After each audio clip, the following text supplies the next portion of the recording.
Greetings, friends. I am Alexander Musienko, and we have great news from the Armed Forces of Ukraine.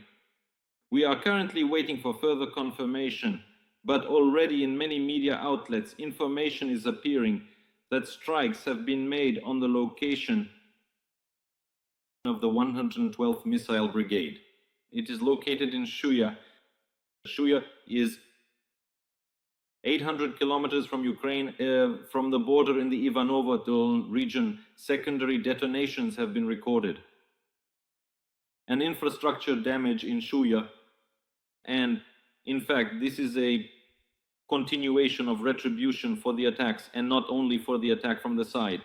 For the attacks from the side of the Ukrainian Defense Forces, as promised, strikes are being carried out and, in fact, will continue to be carried out, because the enemy continues terrorist attacks on Ukrainian civilian cities. And therefore strikes are being carried out and the enemy's activity is being monitored. Overall, it is necessary to analyze that when evaluating the strikes, especially from 2024, on enemy targets on Russian territory, particularly on long-range missile weaponry arsenals.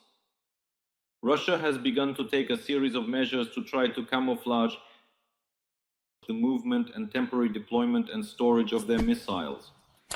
After the largest attack took place in early 2024 on Russian territory on a massive arsenal of Russian missile weaponry, since then essentially the enemy began to somewhat decentralize, storing in smaller volumes over smaller areas, and let's say decentralized, meaning creating more storage facilities in different locations rather than one large arsenal. Well, the goal is clear and obvious: to try to decentralize this, to try to hide, as they have been hiding, their ballistic missiles Iskander KN-20. In forests, in clearings, wherever possible, they created these temporary storage facilities, and then they essentially supplied them. So there is such information. You're searching, this is damaged infrastructure, and there is currently a fire ongoing there. We are waiting for official confirmations, but already Russian propaganda sources such as TASS, which downplay the strikes, have said that nothing happened, everything was supposedly shot down, and it's a debris operation. Well, once again, the Russians have a debris operation when supposedly something is shot down. But then at the site where it was supposedly shot down, there's a huge fire and detonation, which indicates that it's clearly not from debris. And it's much more, and it is directly an actual hit. This is what needs to be understood today. Listen. This is a very large part. There is a warehouse with missiles there, so we are waiting for confirmations, but this is very important. And now I would like us to go over some of the strikes directly carried out by the Ukrainian Defense Forces. They started on missile depots, on ammunition depots at a long distance on June 16th, 2022, which means almost 3 years ago. Since then, the armed forces of Ukraine have been delivering systematic strikes. But if we are specifically talking about missile depots and long-range artillery weapons, then it's 2023-2024, especially the occupied Crimea. There are nearby regions that border Ukraine's territory, close to the borders with Ukraine, and now 2024 is an impressive statistic. On April 17th, a strike on Jankoy destroyed an ammunition depot. On March 8th, Kotluban, Volgograd region. The second strike on the arsenal of the main missile artillery department. On June 21st, in the Krasnodar region, 20 Shaheds, 50 Lancets, 40 Zals, 10 Supercam drones were destroyed, personnel were injured. On July 7th, Serhiivka, Horonska region, a stockpile of earth-to-air missiles, tank, and artillery shells was destroyed. On August 3rd, at Morozovsky airfield in Russia, an aviation ammunition depot was destroyed.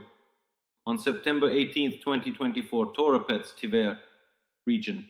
In Russia, the 107th Arsenal containing up to 30,000 tons of ammunition, including Iskander missiles, was destroyed.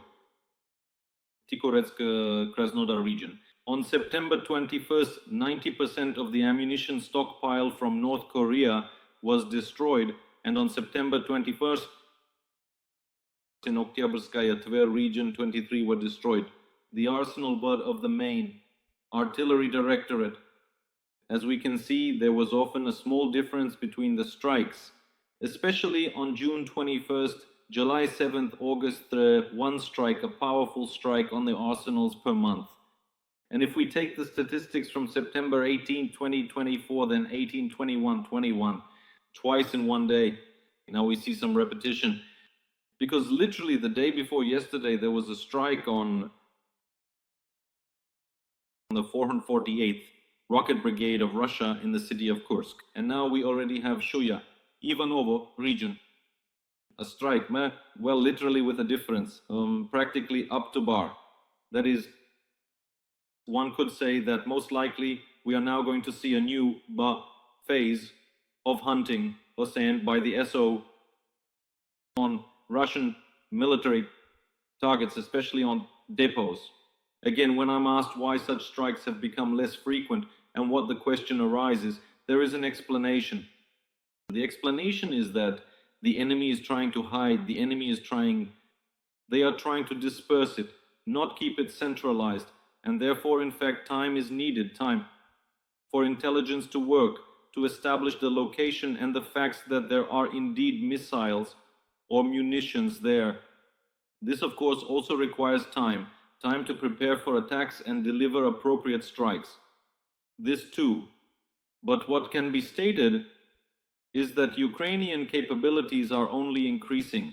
We see that drones are being used and unmanned systems are being deployed.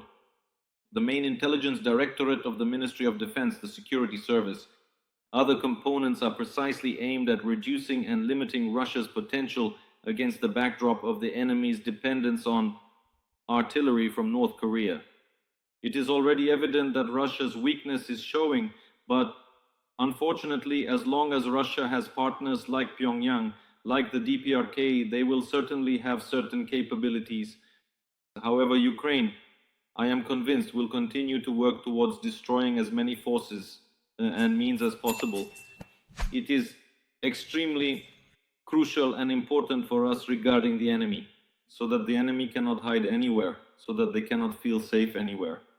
And so that no tactics, no manipulations with Russian missiles and their movements will prevent them from being destroyed. Well, the Ukrainian people must support our defense forces, be confident that they are capable of protecting and ensuring our security. Unfortunately, we are not yet able to fully protect our skies, but the President of Ukraine, the Supreme Commander-in-Chief of the Armed Forces of Ukraine, Volodymyr Zelensky, constantly emphasizes that we need more such forces and means, and work in this direction is ongoing, as is the work on destroying the stockpiles and arsenals. Glory to Ukraine.